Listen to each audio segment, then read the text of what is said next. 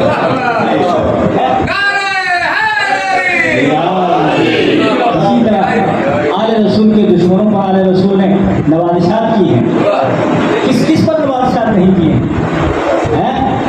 نوازشات کی بارش کر دی ہے آل رسول نے، اس کے یہ بھی حجت تمام کرنے کے لیے، یعنی ہر طرح سے ان کو ساتھ رکھنے کی کوشش کی، ہر طرح سے دشمن رسول کو ان پہ سخاوت کی، ان پر کرم کیا، ان کو معاف کیا، ان کو علم دینے کی کوشش کی، ان کو معرفت دینے کی کوشش کی کہ چلو جنت میں ہمارے ساتھ چلے۔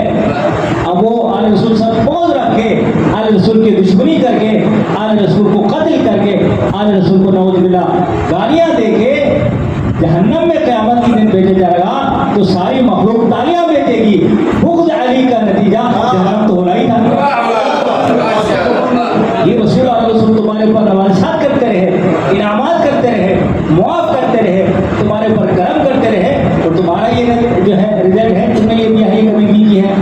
آل رسول کو گالیاں دیتے رہے، آل رسول کو قتل کرتے رہے، آل رسول کو جناب علی اپنے گھروں سے نکالتے رہے، آل رسول کو شہروں سے جناب شہر بدر کرنے پہ مجبور کرتے رہے ہیں۔ یہ قیامت کے دن حجت تمام کرنے کے لیے بہت ساری چیزیں دنیا میں آتی ہیں، تو لوگ اس کو سمجھ نہیں پاتے، الٹی سیدھی باتیں کرتے ہیں۔ رضوان گرامی، رب العالمین نے مصطفیٰ کو اپنے محبوب کو رحمت للعالمین بنا دیا، رحمت للعالمین بنا دیا۔ اب رسول پاک کی رحمت کا جو تقاضا ہے وہ قرآن سے بالاتر ہے۔ قرآن بھی رحمت ہے، لیکن رسول کی رحمت قرآن سے بھی بالاتر ہے۔ کیوں؟ کیونکہ قرآن پاک رسول پاک کی رحمت کا ایک حصہ ہے، رسول پاک کی کوئی رحمت نہیں ہے۔ لہذا اگر کوئی پوچھے کہ رسول اور قرآن کو اگر میدان میں تولنا چاہے تو قرآن افضل ہے یا رسول افضل ہے، تو قرآن کہتا ہے کہ قرآن خود کہتا ہے کہ قرآن کے بارے میں، اپنے بارے میں قرآن کہتا ہے ہدی و بشری للمسلمین، کہ قرآن ہدایت ہے اور رحمت ہے اور بشارت ہے، خوشخبری ہے مسلمانوں کے لیے۔ اور وہی قرآن مصطفیٰ کے لیے اعلان کر رہا ہے وما ارسلناک الا رحمۃ للعالمین، قرآن رحمت اور بشارت ہے صرف مسلمانوں کے لیے، اور مصطفیٰ رحمت ہے کل دو عالم۔ قرآن رسول کی رحمت کا ایک ٹکڑا ہے، تو جو بھی رسول کی رحمت کا ٹکڑا ہو، جو بھی رسول کی رحمت کا ٹکڑا ہو، وہ رسول کی رحمت کا حصہ ہے۔ ذات رسول سے قرآن جدا نہیں ہے، اس لیے فرمایا وما ينطق عن الهوى ان هو الا وحی یوحی، جو بھی مصطفیٰ بولتا ہے وہ قرآن کی شکل میں آتا ہے، قرآن کے الفاظ میں بدل جاتا ہے۔ لہذا رحمت خدا رحمت للعالمین کے اندر موجود ہے، کل رحمت رحمت للعالمین ہے، اور رحمت دو عالم سے جو حصہ جڑا وہ حصہ بھی رحمت ہے، لیکن جزئی رحمت ہے، جی ہے رحمت لیکن جزئی رحمت ہے۔ تو حضرات گرامی، یہ رحمت کا تعلق کس چیز سے؟ یہ جو کہا کہ رب رحمت للعالمین ہے، تو حضرات بھی رحمت کا تعلق علم سے، علم سے، جس کے پاس جتنا زیادہ علم ہوگا سمجھ لینا اس کے پاس اتنا ہی معرفت کا اور رحمت کا خزانہ ہوگا، ٹھیک ہے؟ جس کے پاس جتنا علم زیادہ ہوگا اس کے پاس اتنا ہی رحمت خدا کا حصہ ہوگا۔ اس لیے آپ یہ قرآن پاک پڑھیں تو اس میں 17ویں پارے کے آغاز میں حضرت خضر علیہ السلام اور حضرت موسیٰ علیہ السلام کا تذکرہ ہے۔ حضرت خضر اسرار الہی کو جاننے والی ہستی ہے، اور حضرت موسیٰ کلیم اللہ ہے اور اولاد النبی ہے اللہ کے، اور 20 نبیوں میں سے نبی حضرت موسیٰ علیہ السلام ہیں۔ لیکن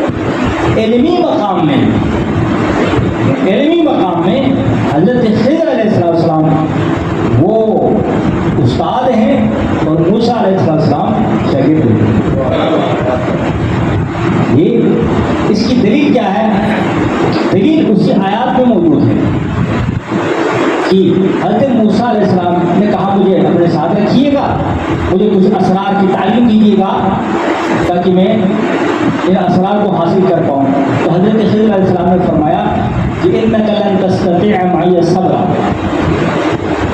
آپ میرے ساتھ چلو لیکن میں ایک امکان ظاہر کر رہا ہوں، وہ یہ ہے، وہ خدشہ یہ ہے کہ تو میرے ساتھ صبر نہیں کر پاؤ گے. اِنَّكَ لَن تَسْتَطِيعَ، لن یہ نفی ابد کے لیے ہرگز، یعنی موسیٰ کلیم خدا ہوتے ہوئے حضرت خضر فرما رہے ہیں تو صبر نہیں کر پاؤ گے. اِنَّكَ لَن تَسْتَطِيعَ علیہ صبرا، تم صبر نہیں کر پاؤ گے. کیوں؟ کیونکہ جو علم جناب خضر علیہ السلام کے پاس ہے وہ علم موسیٰ کے پاس نہیں ہے. خضر علیہ السلام کے پاس اتنا علم موجود ہے کہ بہت سارے اسرار اس کے اوپر ظاہر ہو جاتے ہیں، پھر بھی اعتراض نہیں کرتا. وہ کہتا ہے رب تو نے جو حکم دیا، تو نے جو کیا ہے وہ سچ کیا، وہ صحیح کیا ہے. اور موسیٰ علیہ السلام کے پاس جو علم ہے وہ اتنا تھوڑا علم ہے کہ وہ صبر نہیں کر پا رہے ہیں. تو عزیزان گرامی، کائنات میں اگر سب سے بڑا صابر ڈھونڈنا ہو تو سب سے بڑا صابر حسین ابن علی ہے. سب سے بڑے صابر کا نام حسین ابن علی ہے. تو میں عرض کروں گا جب قرآن نے حضرت موسیٰ علیہ السلام سے کے بارے میں کہا، حضرت خضر کی زبانی کہ موسیٰ تیرا صبر اتنا کمزور ہے کہ تو خضر کے ساتھ کچھ لمحات زندگی بسر نہیں کر پاؤ گے، تیرا صبر جواب دے دے گا. تو موسیٰ کلیم خدا ہوتے ہوئے اتنا صبر نہیں رکھتا کہ کچھ لمحات حضرت خضر کے ساتھ چل پڑے. لیکن یہ رحمت دو عالم کے حصے ہیں حسن و حسین علیہ السلام کی. کائنات نے دیکھا ظلم کی انتہا ہو گئی لیکن صبر کی انتہا کا پتہ نہیں چلا. اللہ یا رسول اللہ، زندہ باد، مردہ باد.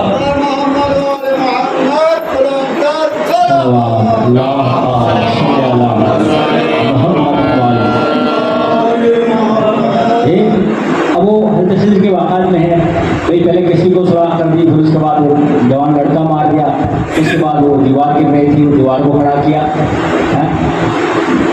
تو وہاں حضرت موسیٰ نے تینوں دفعہ اعتراض کیا. تو آخر میں حضرت خضر نے ایک لفظ کہا، وہ یہ تھا کہ تم جو ہے اس پر صبر نہیں کر پاؤ گے کیونکہ تجھے خبر نہیں ہے، یعنی اس کے راز سے تم آگاہ نہیں ہو. جب راز سے آگاہ نہیں ہے، جب علم نہیں ہے تو بے علمی کا نتیجہ بے صبری ہے.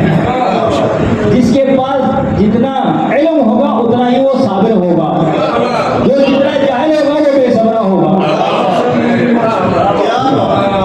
تو اس لیے آل رسول کائنات کے سب سے بڑے صابر ہیں. یہ اس بات کی دلیل ہے کہ آل رسول کائنات کے سب سے زیادہ عالم ہیں. ان کے پاس جو علم ہے وہ کسی کے پاس نہیں ہے. تو عزیزان گرامی، یہ ربیع الاول کا مہینہ ہے اور اس میں رحمت کا تذکرہ ہے. تو ایک اور سوال کا جواب ہے وہ دیتا چلوں اور آپ کی رحمت ختم کروں. جی، یہ اعتراض کیا جاتا ہے کہ یہ مسلمان کلمہ پڑھنے والے جو ہے وہ میلاد کیوں مناتے ہیں؟ میلاد کا مہینہ ہے نا، اس لیے یہ اعتراض ہوتا ہے. یعنی کلمہ پڑھنے والے اپنے رسول کی آمد پہ اعتراض کر رہے ہیں، ان کی میلاد منانے پر اعتراض کر رہے ہیں. جبکہ حضرت عیسیٰ کی میلاد جو مناتے ہیں 25 دسمبر کو، یہ سارے عیسائی مل کر مناتے ہیں. کوئی عیسائی نہیں جو دوسرے عیسائی پر فتویٰ دے کہ تو نے یہ جو سبز ٹری ہے درخت یہ کیوں سجائے اپنے گھر میں. اگر وہ جلوس لے کے باہر نکلتے ہیں تو کوئی دوسرا فرقہ نہیں ہوتا عیسائی کا، وہ آ کے اس کو روک لے اور کفر کا فتویٰ لائے. یہ مسلمانوں کا ہی وتیرہ ہے کہ کبھی وہ محرم میں سید الشہداء فرزند رسول حسین کے جلوس کو روکنے کے لیے آ رہے ہیں، اور کبھی ربیع الاول میں خود رسول کے جلوس کو روکنے آ رہے ہیں. یہ بدنصیبی ہے. بھائی خوشی منانا کہاں لکھا ہے؟ یعنی حضور پاک کی آمد پر خوشی منانا کہاں لکھا ہوا ہے؟ میں بتاتا ہوں، قرآن میں لکھا ہوا ہے۔ قرآن کا اعلان ہے، قل بفضل اللہ وبرحمتہ فلیفرحوا۔ میرے رسول ان سے کہہ دو، یہ جو قرآن پڑھنے والے ہیں، یہ جو قاری قرآن ہے، یہ حافظ قرآن ہے، یہ میرے کلمہ پڑھنے والے ہیں، ان سے کہہ دو، قل ان سے کہہ دو میرے محبوب، بفضل اللہ، اللہ کے فضل پر، وبرحمتہ، اللہ کی رحمت پر، فلیفرحوا، خوشی مناؤ۔ یہ فضل بھی واحد کا صیغہ ہے، رحمت بھی واحد کا صیغہ ہے، یہ اللہ کے ایک فضل پر اور اللہ کی ایک رحمت پر خوشی مناؤ۔ تو عزیزان گرامی، قرآن تو کہہ رہا ہے ایک فضل ہو جائے اور ایک رحمت ہو جائے تو خوشی مناؤ۔ یہاں تو رحمت دو عالم آ رہا ہے، کیا مطلب کرے؟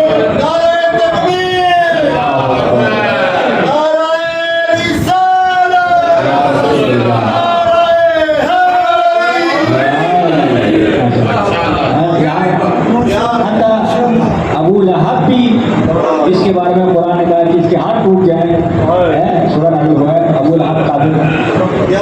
ابو لہب بھی سرکار کی آمد پر خوش ہوا ہے، جو سرکار کی آمد پر خوش نہیں ہوتے وہ ابو لہب سے بھی یہ گزرے ہیں۔ یہ صحیح بخاری میں موجود ہے۔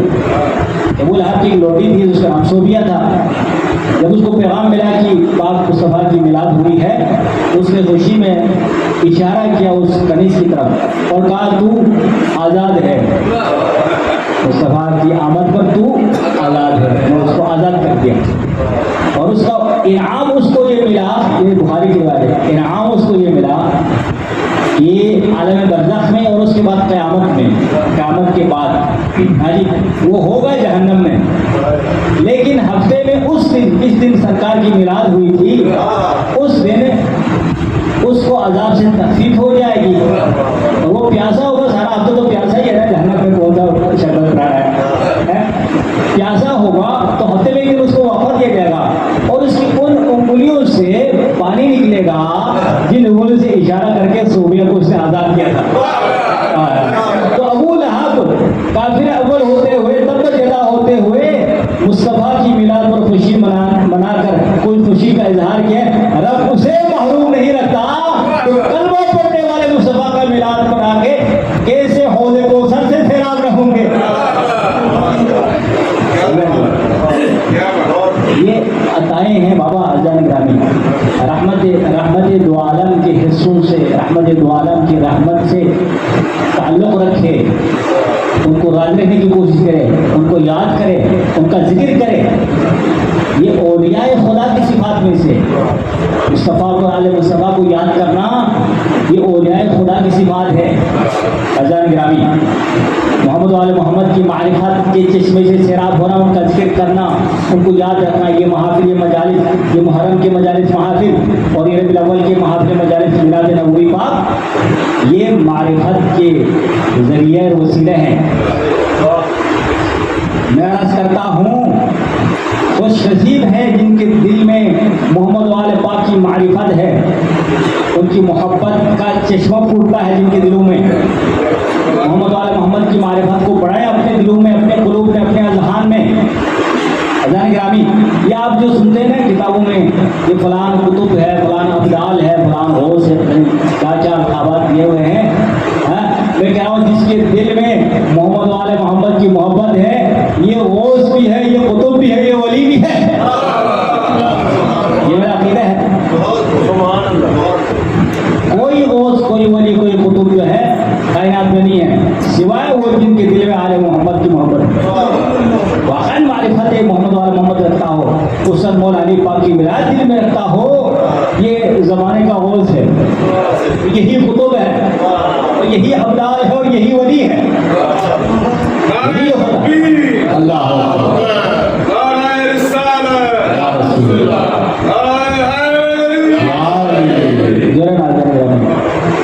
فخر کرے آل رسول کے اور محمد آل پاک یہ سب رحمت خدا کے سرچشمے ہیں، ان سے تعلق رکھے۔ عزیزان گرامی،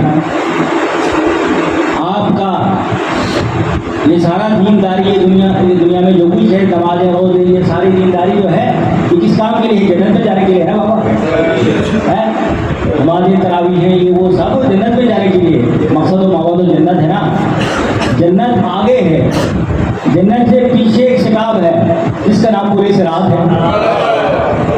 یہ جنت اس طرف ہے، درمیان میں پورے صراط ہے، نیچے جہنم ہے۔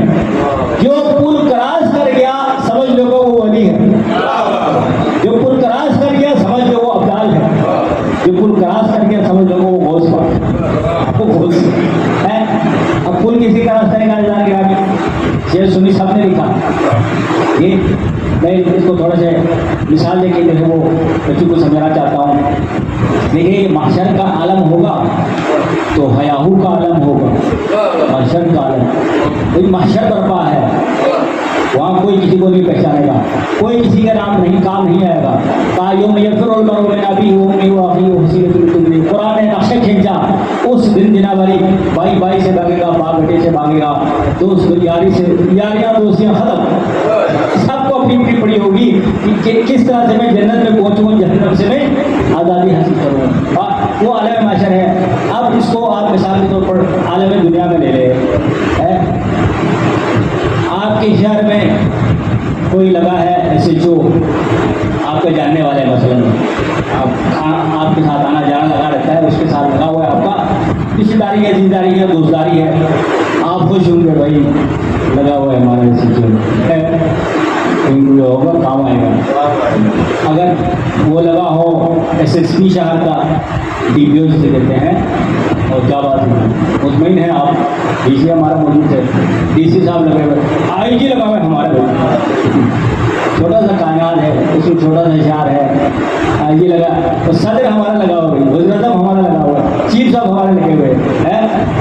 کیا آپ سمجھیں یہ دنیا کے ساری ہم محبت ختم ہے، کوئی پریشانی نہیں آپ کو ہے؟ تو میں عرض کروں گا جب ساری پریشانیاں جو ہے عروج پر ہوں گی محشر کے میدان میں، اور نیچے جہنم کی آگ دہتی ہوئی ہوگی، اور آگے دور سے آپ کو جنت کے نظارے سامنے آئے ہوگے، اوپر پورے صراط لگا ہوگا، تو مومن دیکھے گا سامنے کون کھڑا ہے؟ تیرا میرا علی کھڑا ہے، تیرا میرا علی کھڑے ہیں وہاں۔ لا یجوز احد الصراط الا من كتب له علم الجواز، مومن والے خوددار علیہ محمد وہاں پہنچے گا، پریشانی کا عالم ہوگا، سامنے اپنے مولا کو دیکھیں گے، ایک نعرہ حیدری مارے گا، ہائے ہائے، مطمئن ہوگا، اور مولا اپنی نصرت مبارک سے نوازے گا، مطلب علی الجواز، مولا علی پاک اس کو سر لگا کے دیں گے، ٹھیک ہے جزاک گرامی۔ تو ساری توانائیاں اور محنتیں اور رحمتیں صرف کرے علی کو راضی کرنے پر، علی کو راضی کر لیا، پورے صراط کراس کر گیا، جزاک گرامی، علی کو راضی کر لیا، وگرنہ جنت میں کھا جاؤ گے آپ، تو دنیا میں کسی دوسرے ملک میں جا نہیں سکتے۔ آپ انگلینڈ جانا چاہتے ہیں، آج کل تو سارے پاکستانی چاہتے ہیں یہاں جہاز کرتے ہیں انگلینڈ، کوئی مائی کلار مجھے ایک مہینے بعد انگلینڈ کے ویزا لگوا کے دکھاؤ،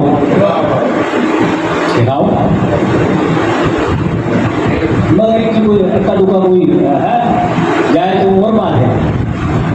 بھائی مسلمانوں تم تو انگلینڈ نہیں جا سکتے، جنت میں کیسے جاؤ گے؟ انگلینڈ میں جائے اتنا مشکل کام ہے، انگریز ملک میں جائے اتنا مشکل کام ہے، جا نہیں سکتے، جاؤ گے تو مارے جاؤ گے رستے میں۔ تو جب دنیا میں تم جو ہے ایک ملک سے دوسرے ملک جو ہے منتقل نہیں ہو سکتے، تمہارے پاس وہ طاقت اور قوت نہیں ہے، تو پورے صراط کیسے کراس کرو گے؟ لہذا علی اور اولادی سے جنت کا ویزا ابھی لے کے رکھو، یہ دنیا کے چند روزہ زندگی ہے، اسی میں علی کی طرف جانے گرامی، یہی محبت کی معراج ہے، یہی جنت ہے، اور یہی انسان کو جنت۔ اب ایک حدیث جو ہے وہ پیش کر کے آپ لوگ جہاں یہ ریاض النظرہ میں اور باقی اہل سنت کتابوں میں یہ حدیث موجود ہے اور وہ تفصیل حدیث ہے. میں ایک حدیث پڑھ کر باقی کسی اور محفل میں انشاءاللہ عرض کروں گا. وہ حدیث ہے سرور کائنات محمد مصطفیٰ تاجدار مدینہ صلی اللہ علیہ وسلم ارشاد فرمایا کہ مومن جب جائے گا کل اسرات کراس کر کے اور انشاءاللہ آگے جنت میں مراد پاک کے دستخط کے ساتھ مہر کے ساتھ کراس کر جائے گا تو جنت میں اسے کیا ملے گا؟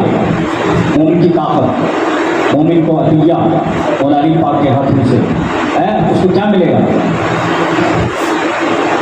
حدیث پاک میں آیا کہ من احب علیاً کان لہو بکل عرق فی بدنہ مدینۃ فی الجنت. جو شخص میرے بھائی علی کا حقدار ہوگا، من احب علیاً، جو میرے مولا علی پاک علیہ السلام کا حقدار ہوگا، جس کے دل میں علی کی محبت ہوگی، اس کے جسم میں موجود ہر رگ کے بدلے میں رب سبحانہ و تعالیٰ جنت میں اس کو ہر رگ کے بدلے میں ایک شہر بسا کے دے گا. جسم میں کتنے رگ ہیں؟ 360 رگ ہیں جو مرکزی رگ ہیں. 360 رگیں ایک انسان کے جسم میں 360 رگیں ہیں. تو آپ حساب کریے بزرگان، جنت میں ایک مومن حقدار مولا علی کے لیے 360 شہر ہیں. دنیا میں 360 جو ہے مدینہ نہیں ہے، وہاں 360 شہر ہے. یہاں پر 2 مرلے پلاٹ کے لیے بندے مر جاتے ہیں اور قبضہ کرنے کے لیے دوسرے کے پیچھے نہیں ملتا دنیا میں. دنیا محرومی کی جگہ ہے. بندہ یورپ بھی جائے تو وہاں پتہ نہیں وہاں کا سٹیزن شپ ملے یا نہ ملے، بیچارہ کرایہ کے مکان میں رہ کے واپس آ جاتے ہیں. لیکن علی پاک کی ولایت اور علی پاک کے خوب کا یہ نتیجہ ہے. اللہ کے پاک رسول نے اعلان فرمایا مومن جنت میں جائے گا تو وہ مومن فقیر بن کے نہیں جائے گا، وہ صرف جنتی نہیں ہوگا، وہ 360 شہروں کا مالک ہوگا. یہ دنیا کے شہر نہیں ہے، یہ دنیا کے شہر نہیں ہے. وہاں کا ایک شہر ایک پوری دنیا ہے، ایک پوری کائنات ہے. گویا مومن 360 کائنات کے مالک ہوں گے. یہ رحمت دو عالم کے یاد رسول کی محبت کر دے. ان کی محبت ہی سرمایہ ایمان ہے اور سرمایہ مومن ہے. اور امت نے انہیں کو سکھایا جو وارث جنت ہے، جن کے بارے میں کہا تھا کہ یہ حسن و حسین میرے شہزادے ہیں، دونوں جوانان جنت کے سردار ہیں، جنت کی سرداری ان کے پاس ہے. ان کی ماں کے بارے میں کہا تھا میری بیٹی سیدہ پاک خواتین جنت کی سردار ہے، ملکہ جنت ہے، خاتون جنت ہے. اور علی پاک کے بارے میں فرمایا کہ علی جنت و جہنم کے تقسیم کرنے والے ہیں. یہ رحمت ہے یعنی جو بھی جنت میں جائے گا آل رسول کی رحمت کے تقاضے میں جائے گا، آل رسول کی رحمت کے سائے میں جائے گا. اور سزا داروں، امت نے ایسے ستایا آل رسول کو کہ رسول کی بیٹی اب تک بقیع میں رو رہی ہے اپنی شہزادوں کے لیے. ایک بزرگ عالم سے پوچھا کہ حضرت یہ تو ہمیں بتائیں کہ سیدہ پاک سلام علیہا کا قبر منور کہاں پر ہے؟ آیا بقیع میں ہے بی بی کا قبر منور؟ آیا رسول پاک کے روزے میں حجرے میں موجود ہے؟ آیا ریاض الجنہ میں موجود ہے؟ یا سید برعشی کو جو کہا گیا ہے کہ بی بی کا روزہ ایک ظاہری طور پر ایک باطنی روزہ بی بی معصومہ خوب کا روزہ ہو سکتا ہے. تو عالم دین نے رو کر کہا کہ تم نے رسول کی بیٹی کا قبر کی نشانی لے کے کیا کرنا ہے؟ کہا اس ماں کے قبر کی کیا نشانی ہو سکتی ہے؟ اور پوچھا کیا زہرا ایک قبر میں ٹھہر سکتی ہے آرام سے جس کے جگر کے ٹکڑے کائنات میں پھیلے ہوئے، جس کی اولاد کائنات میں پھیلی ہوئی ہو؟ لہذا جناب بڑے خدائی نے ایک مرثیہ پڑھا تھا امام رضا علیہ السلام ان کے دربار میں. اس مرثیے کے یہ باب ہیں افاطم لوخت الحسین مجدلا مدارس آیات خلط من تلاوہ. اے بی بی فاطمہ سلام علیہ پاک بی بی حسنین کی اماں، مدارس آیات خلط من تلاوہ، مدینے میں جن گھروں سے تلاوت